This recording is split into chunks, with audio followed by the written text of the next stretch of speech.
Okay.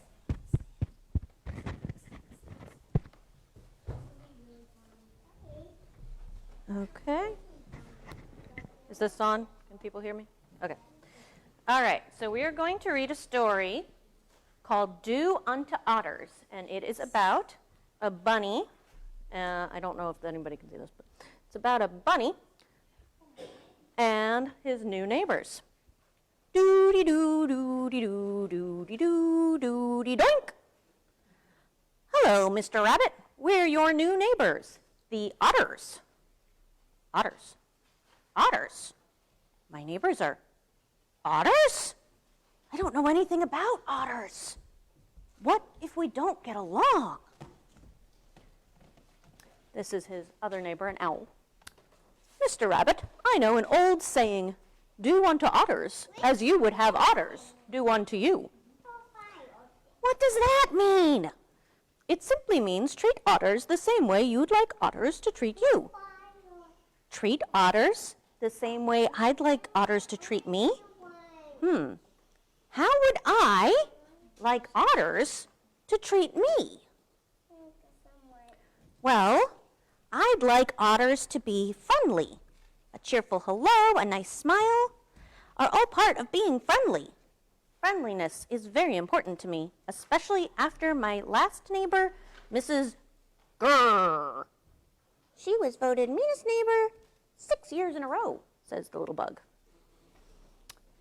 I'd like otters to be polite. They should know when to say please.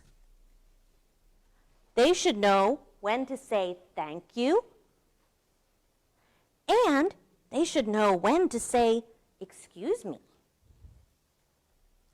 Otters should be honest.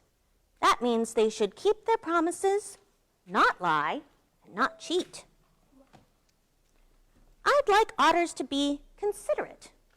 You know, being a good listener, not littering, respecting the elderly, helping a neighbor untangle their ears. It's always good to have a considerate neighbor. It wouldn't hurt otters to be kind. And what's that word? Cooperate? Otters should learn to cooperate. I see that otters like to play. I hope they know how to play fair, be a good sport, play by the rules, take turns. I'd like it if we could share things. Our favorite books, our favorite activities, our favorite treats. Well, maybe not the treats. I hope otters won't tease me about my doody-doo song, my extra large swim fins, my bad hair days. I hope otters won't tease anyone about anything. Teasing is mean. I think otters should apologize when they do something wrong. And I hope they can be forgiving when I do something wrong. So there. That's how I'd like otters to treat me.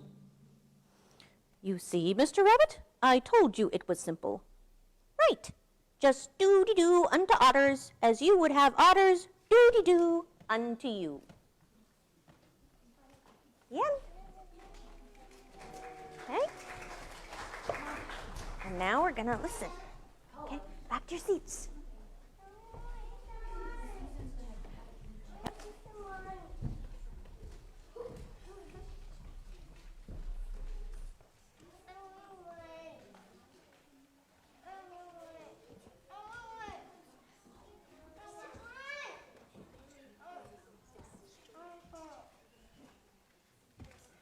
May the words of my mouth and the meditations of my heart be always acceptable to you, Lord, my strength and my Redeemer.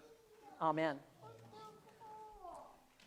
Youth Sunday is traditionally a service with cute songs and cute kids and a lot of speaking parts, and traditionally, a lot of them we can't hear very much. That's just the way it's supposed to be. So it's my job to see that everyone that's here today and those people online leave today feeling that they have actually experienced part of the Word.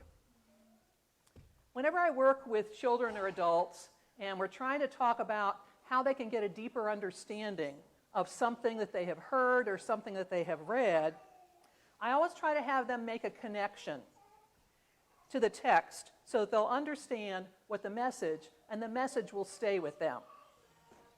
Well, 2 years ago, I had the pleasure of swimming with otters. So I have a personal connection to the story that was read today. And because of that personal connection, I'm able to understand something and relate to that story in a way that some people that are sitting out there in church may not be able to do. I know that otters are playful. I know they're gentle. I know they're curious. And they're interactive, and they're lots of fun. I also know that otters are very, very smart. They like to take stones. They like to go ahead and use the stones to break open the shelled food that they're going to be eating, but they also like to have the stones that they can play with so that they can keep their minds sharp. So I know that they're very smart. When you make a personal connection with something, it stays with you. Very similar to when you hear a great sermon, it's a great sermon for you because you've made a personal connection with that. And that's probably the time as you leave this church, you shake Pastor Phil's hand and say, that was a really great sermon today. It really connected with me, and you probably had a personal connection with that. Now, you may not have a personal connection with otters, and that's too bad, but perhaps you are more of a literary or a lyrical type of person, and you might find a text-to-text connection when you are listening to a story or something that you have read. Maybe it's a song you can connect it to. Maybe it's a book you could connect it to. Like, for example, you might say, oh yes, I remember the last time I read a book about otters, and this book reminds me of that right there. Well, maybe you didn't read a book about otters, but perhaps that phrase, "do unto otters," makes it sound like something you may have heard before. Maybe it reaches all the way back to Sunday school. Maybe it reaches as a child, an adult, when somebody talked to you about doing unto others. Maybe you even know the chapters and the verses in the Bible where it says that that's what we are supposed to do. Maybe you heard it called the Golden Rule before. And actually, it never says the words golden rule in the Bible, but that's what most people know it as. Perhaps you know it's Matthew in Matthew 7, verse 12. Always treat others as you would like them to treat you. That's the law and the prophets. Maybe you know the version from Luke, Luke 6:31. Treat others as you would like them to treat you. Or the 14 other places in the Bible where it gives that same message that that's what we're supposed to do as loving Christians. The Golden Rule is a universal truth found in many religions across the globe. That kind of accepting and reciprocating and positive treatment is an unconditional love. Now, you might think that all others are the same, or maybe all otters are the same. Maybe you've only heard about otters and you've never really interacted with them. But maybe those others or those otters, you don't realize have differences. Differences in their appearance when you get up close to them. Differences in their size, in their fur, in their biomes, whether you have a river otter or a sea otter. Differences in their food. But all otters are gentle, playful, curious, and fun. So whether you're talking about otters or others, you need to make that step that will make it personal for you. It's in the learning and the experiencing and the accepting all others, all otters, that we can live out the commandment that Jesus gave us. It says it numerous times in the Bible, just like in our little book. over and over and over again of how you should treat others. And that's because the disciples didn't get it the first time either, and needed to be told again and again and again so that they could understand it and have it become a part of their life.